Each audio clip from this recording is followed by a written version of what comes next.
자, 여러분 안녕하세요. EBS의 지약종결자 최선목입니다. 자, 오늘은 말이죠, 열곡대와 열곡과 해령에 대해서 알아볼 텐데, 정말 헷갈리죠. 이거 똑같은 것 같기도 하고 뭐가 뭔지도 모르겠고, 자세하게 정리를 해 드리도록 할게요. 일단 열곡대 먼저 보도록 하겠습니다. 열곡대는 발산형 경계라고 얘기를 하거든요. 발산형 경계라는 거는 벌어진다는 뜻이에요. 멘틀 대류가 아래에서 올라오기 때문에 올라와서 지각과 부딪히면, 판과 부딪히면 옆으로 벌어질 수밖에 없거든요. 그러면서 대륙이 갈라지는 것입니다. 이런 내용을 그림으로 설명을 해 드리도록 할게요. 큰 대륙이 있었는데 멘틀이 아래서부터 쭉 상승해서 올라오기 시작합니다.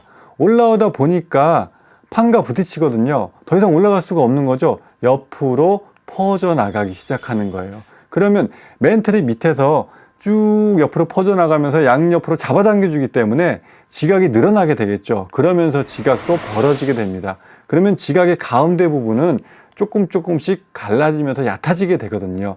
그 부분을 우리가 뭐라고 얘기를 하냐면, 그래요, 열곡대라고 얘기를 하는 거죠. 그래서 열곡대는 이렇게 대륙이 갈라지고 있는 곳을 열곡대라고 얘기를 합니다. 유명한 열곡대가 있어요. 어디냐면 동아프리카 열곡대가 있죠. 아프리카에서도요, 살짝 동쪽으로 가면 지금 이 부분이거든요. 이렇게 빨갛게 칠해진 부분, 이 부분이 자꾸 벌어지고 있습니다. 결국은 아프리카에서 떨어져 나가게 될 텐데, 이 부분을 아프리카의 동쪽에 있는, 지금 대륙이 갈라지고 있는 곳이니까 동아프리카 열곡대라고 얘기하는 곳이거든요. 가까이 가서 보면 이런 사진들을 우리가 한번 생각해 볼 수 있는데요. 지금 지각이 조금씩 양쪽으로 벌어지고 있습니다. 그러니까 막 천발 지진도 일어나고 사실은 화산 활동도 있어요. 그러면서 갈라졌기 때문에 얕은 곳이 됐으니까 가운데 골짜기가 생겼잖아요. 열곡대라고 하는데, 골짜기를 따라서 호수가 잘 생겨요. 비가 오면 낮은 곳으로 빗물이 모이기 때문에. 그렇게 동아프리카 열곡대 생각해 볼 수가 있는데요. 호수만 있는 게 아니고 다른 지역에 가면 갈라지면서 화산이 막 분출하는 것도 있습니다. 그래서 화산 분출도 활발하고, 물론 천발 지진도 잘 일어나죠. 또 다른 곳으로 가면 갈라지면서 점점 땅이 옆으로 벌어지는 곳도 볼 수가 있어요. 이런 곳이 동아프리카 열곡대고요. 대륙이 갈라지고 있는 거구나 하는 걸 생각해 볼 수 있고, 또 다른 유명한 열곡대라는 뭐가 있냐면 아이슬란드 열곡대가 있습니다. 아이슬란드는 꽤 북극에 가까운 섬이거든요. 한참 북쪽에 있어요. 그래서 빙하로도 많이 덮여 있는데 그 부분도 이렇게 가운데가 지금 갈라지고 있습니다.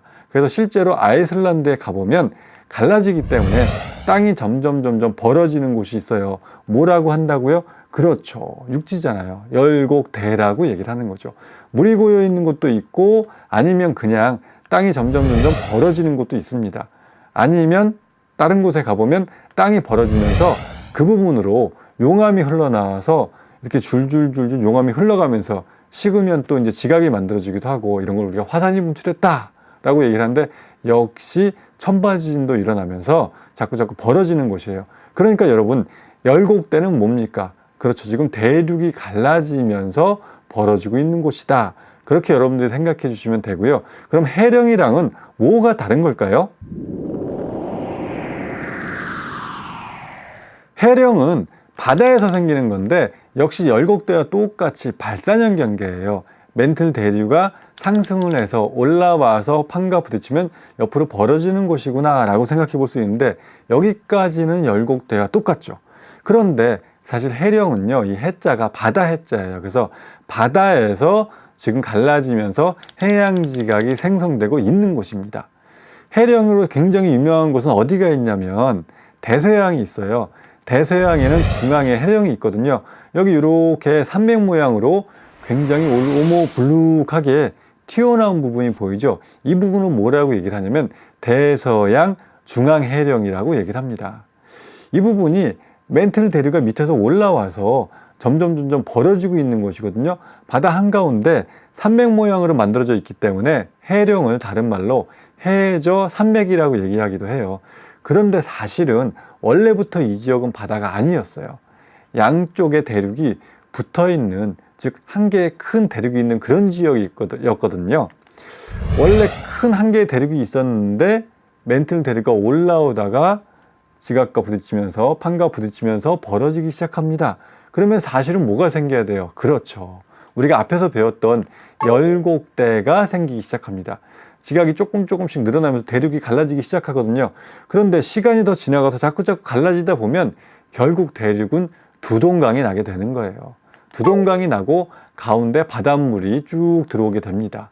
그러면 두 개의 대륙으로 나눠지고 가운데 바다가 됐으니까 그때는 바다 해자를 써서 가운데 갈라지는 곳을 해령이라고 얘기를 하는 거죠.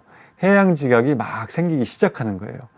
더욱더 멘틀 대류가 자꾸 올라오고 벌어지고 진행이 되면 바다는 점점 넓어지게 되고 해령이 가운데서 계속 해양 지각을 만들면서 바다를 넓게 만들고 대륙과 대륙을 점점 벌려지게 되는 거죠. 그렇기 때문에 해령은 바다 가운데 멘틀 대류가 올라와서 지금 해양 지각이 생기는 곳을 해령이라고 얘기를 하는 거죠. 그럼 도대체 열곡은 뭘까요? 열곡은 사실 해령과 뗄래야 뗄 수 없는 관계에 있어요. 해령의 정 가운데 꼭대기 부분은 오목하게 들어가 있거든요. 왜냐하면 자꾸 벌어지기 때문에 골짜기가 생기게 됩니다. 그 골짜기를 열곡이라고 하는 거고요.